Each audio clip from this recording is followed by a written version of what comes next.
FF7 Remake Part 3 is we can feel it coming now. We can feel it. I search Maximilian Dude's channel just for updates, right? I could search the internet, but it's more, I can totally relate with everything he feels. I cry when he cries. Okay, he's our sort of,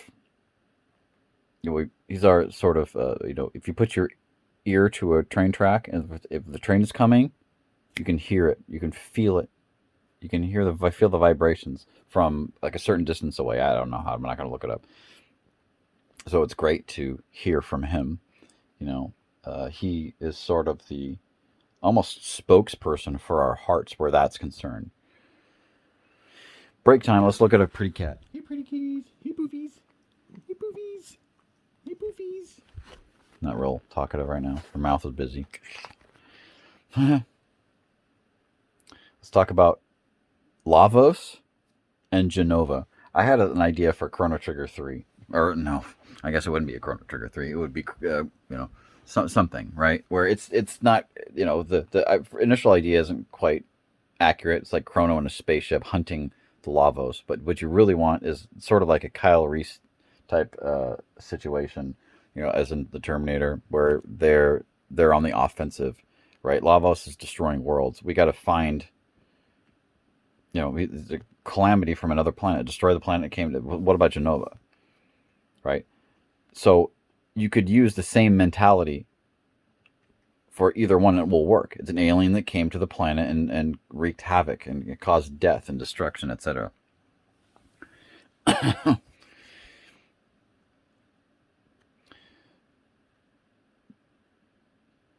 You could make an entire. I mean, the depth that the reason why people love FS7 is because of the depth and the backstory and the possibility and the wonder. Well, what happened? It leaves these loose ends. All these loose ends. You want to know about people's, like Tifa. We don't know anything about her past other than, she grew up in. We don't know anything about. There's such gaps. There's a huge gap, right, in the lives of a lot of these characters, especially Red, Nanaki. I always call them Nanaki.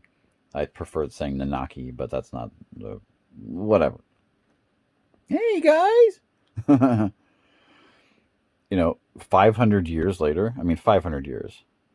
It's a lot of time. The amount of adventure that you could add in these different characters, is just amazing. And if okay, the key is persistence. And I'm not talking action. I'm talking like Sephiroth, I'll never be a memory. You got the whole whispers thing. It's like they honestly, that's fine. They did that. They didn't really need to do that. A lot of people hated that. And what I mean by they didn't need to do that, they could have used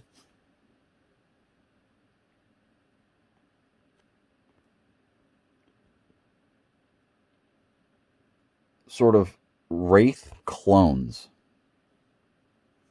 Okay? Wraith clones.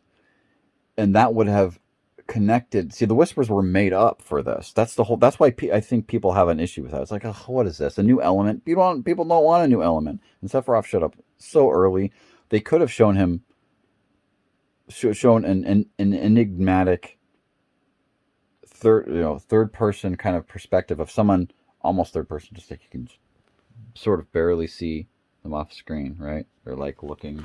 You can't see exactly. I don't know if I can't do this right, but like you could barely see their head or whatever, looking and watching him, right? And it would have been better. I know this is going on. I'm off the topic, but it would have been way better for him to show up when he did. That way you could build up, and then like, oh, Sephiroth, what's this? All I've seen is the president's dead, and there's blood everywhere, and he's dead, he got a sword stuck in him, like in the original. They should have done that. It would have been better if they would have done that.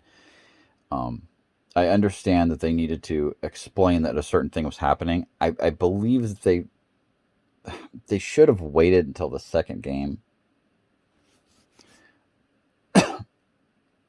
But I understand their need for them to do that. That means, oh, things can be changed. In other words, oh, Aerith can be saved, right? Because that's what it was building up to. But it kind of fizzled out at the end of the second game. We're like, what? right? It's sort of a split. So the sort of the Zach thing, it's like you can experience what you want to experience. You can live in that world if you want, type of thing. It was almost too open. Okay. And I think what they're doing is they're accommodating every every potential fan's imagination. I think that's the idea behind this here. I still believe that the Whispers, you can't reverse a bad effect. You can analyze something and get a perspective that will help you accept and be at peace with something. You might not enjoy it, but you can find peace. Listen, I know this is a little off topic. You can find peace with any situation, right? You don't have to be part of a group. You don't have to condemn another group, right? You don't have to, there doesn't need to be war in your heart. You need to get the war out and not to, anyway, I don't want to, well, part of me does want to bring the Bible into it, but that's not why I'm making this video. Let me just say this one thing: clarity. They'll just bring you peace, right? People say brainwashed. Well, what happens after you watch something? It's a rhetorical thing. Okay, getting back to FF. There's an unending amount of love for it. You cannot. These people, they got a cash cow here, right? There's the amount of stuff, the content they could pump out is unlimited. I didn't mean for this video to go on for this long. Let's talk about what could have what they should not do again. I hated the Spring Seeker Owl. I understand the baby chocobo, but it doesn't quite fit. Let us find these places. I don't want to be led around. I'm going to explore every last bit of, and I did. I mean, it's not 100%, but the rebirth areas. Yeah, I found everything. I did all the quests. I found all the items. It's not 100%, so maybe I didn't unlock quite everything. I didn't 100% it, and I don't plan on doing it. It's too frustrating. The gameplay is too frustrating. I'm not the hardcore completionist I used to be. I have a family. I have things going on. But certain things I did not like. The towers, I don't need you to reveal anything for me. Give them lore. Give them a purpose, but don't turn that into an Assassin's Creed. I think that was a mistake. Very few complaints I have about that. And I didn't mean to get off of that. And that's not what I was even thinking in the first place. Where my mind was at is Dirge of Cerberus. I owned that for a short time, and I think I was peeling something off. There was some stuck to the disc label, and I peeled it off, and it destroyed the disc, so I never actually played it. My obsession with cleaning things and pulling plastic off and making it look nice, went too far, apparently. They could remake Dirge of Cerberus. It could be like sort of a Final Fantasy X-2 type of situation where you can, battle as far as the battle goes. Man, that was so fun to play. That was so much fun. The battle in 10 was awesome. It was great. But 10-2 was so fast paced and it was so fun. You could switch constantly, switch classes, constantly, and just have all these combinations, right? So it could be like that, or FF5 or FF11 in terms of,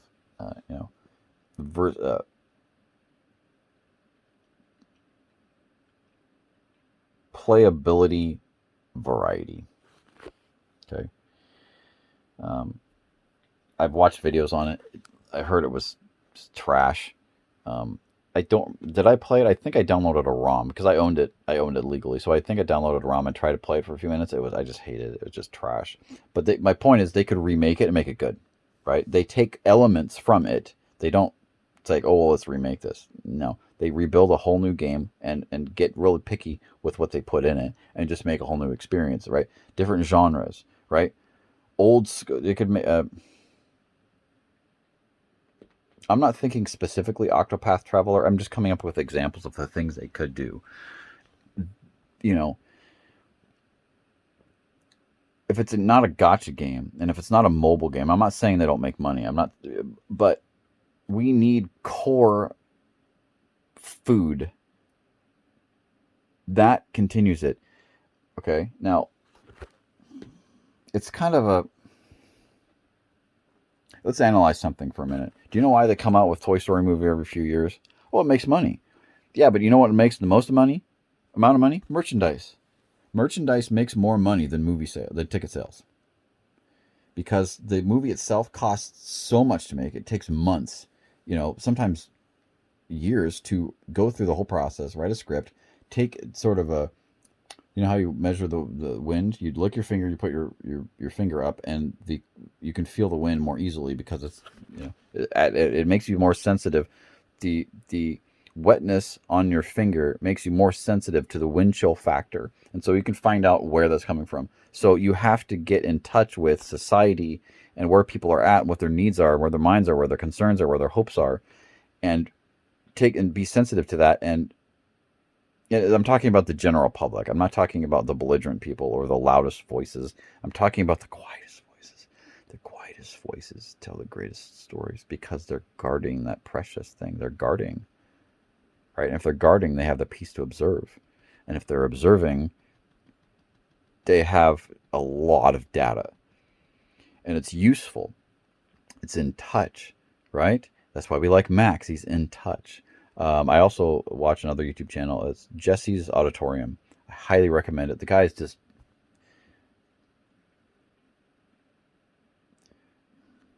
I don't know how else to say it. A lovely person, okay? Endearing. Robin Williams is charming, right? You almost want to say, I wouldn't call him charming necessarily, but he has a charm to him. He has a charm about him, okay? So Robin Williams, lovable people. Lovable is a better word. Well, I guess the same thing, right? Like who? What's a good example? As far as the heart of a person, gentle. Tifa is nurturing, right? What's another quality of a person? Like someone who cares, right? Bugenhagen, not the remake because he's a little gruff, but the original one. He cares. He's an authority that cares. People who have a knowledge and but they don't forget about you. They don't forget about your condition. They don't forget about your, well, I shouldn't say feelings so much as it is avoiding insulting you, respecting you. Okay? That is what makes media reach you. If it doesn't have those things, it can't reach you. And Final Fantasy VII reaches everything. Okay? It respects you. It doesn't insult you.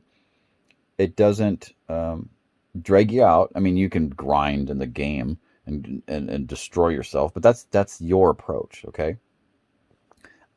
Linear hand-holding experiences, I believe, should exist in every game. Now, you don't have to go that, but you're going to want to. If you don't do that, you can't focus. That's what's great about old turn-based true RPGs. True RPGs means you don't mash. There's no action element to it. Well, there might be at certain points, and that's fine, like QuickTime events, which I don't necessarily like, but I'm just as giving an example here.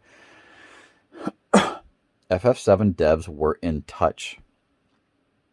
The original game, they were more in touch with Remake or Rebirth. I'm not saying the Remake or Rebirth aren't good games. I love them.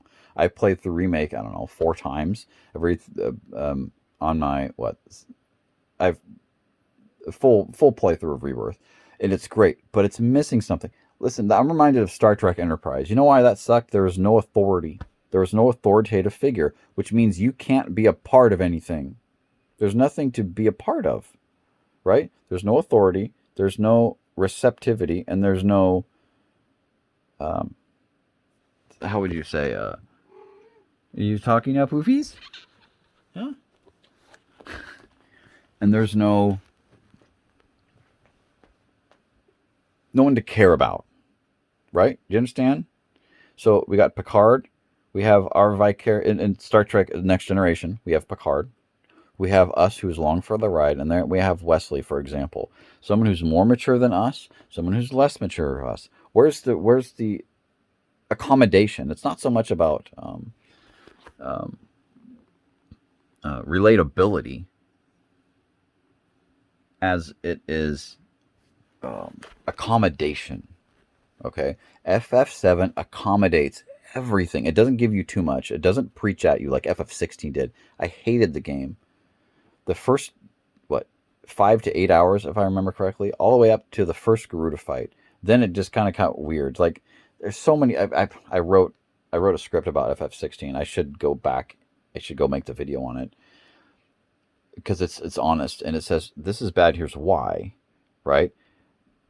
However, the DLCs, I find that I hated it. I played it for 41 hours and 42 hours, and I just played it to finish it. At the end, I just end up skipping all the dialogue because it was just tripe.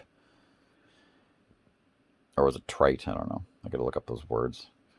It was just empty. The whole, So anyway, whatever. I'm getting off FF16, getting off topic. But the DLCs, oh my god, they were excellent. I love the DLCs. It felt like it was which one was it? Not Echoes, but the Rising Tide. Felt like there was a complete party. It was a complete party because there was someone in my party that I respected. See, Sid was cool. You could tell he had something, but he wasn't an authority. He was just a guy. There was no authority. There was no one above anybody. But there was a character in Rising Tide. They were more mature. They knew what they're doing. They were more focused. Hello. So I felt like I wasn't alone. See, FF16. Here I go again. This is not meant for this video. I'll just say this one thing. It forces you to know what it's like to be alone. Okay? It gives you the pain of the need for leadership. Okay? Now, interestingly enough,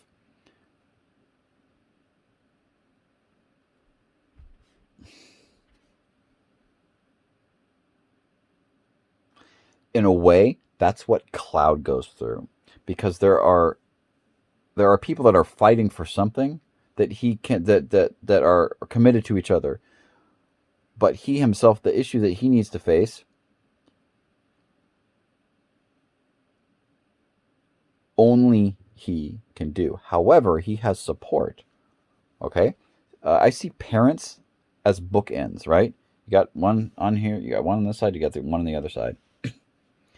And think of it as a seesaw, right? If you have parents, if you have parents and they're good parents, you'll understand this. But if you don't, you'll understand this as well, because it's painful when one doesn't go with the other, and it's confusing, right? What's up, Poofies? What's up, Poofies? Because you feel like abandoned. Like you go to somebody and they're not there. But if you have people that will help you focus, you have a nurturer and you have a commander, okay? I'm not going to get into all the whole patriarchal authority structure right now, because it's more about positions than it is like gender roles. Because why am I getting off on this? I watched a video a while back that there was this black dude, and he had a single parent sort of situation that had. You okay? What'd you knock down, Poofies? You knocked something down? Oh, there's a dresser in there that we're not using that we just brought in here. Hey, Poofies. Hey, Poofies. Hey, Poofies. Hey, Poofies. Did this stuff fall down? Excuse me for a second. I don't feel like pausing it. I'm going to have you come with me on my journey. Oh, you knocked the bin down. The bin fall, huh? Did the bin fall? You're trying to get upstairs? You can't go upstairs. It's dangerous up there. Got loose insulation and all that. Yes. Okay. We're good. You okay? You okay? Okay.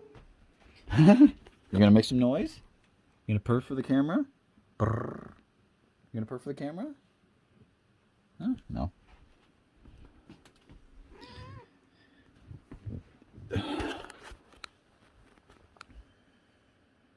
Everyone in FF7 is focused. Most people are focused on something. Tifa seems like she's just along for the ride. Right? Aerith is focused. She seems like to be focused on Cloud, but she's not really. She's very measured. She's very balanced.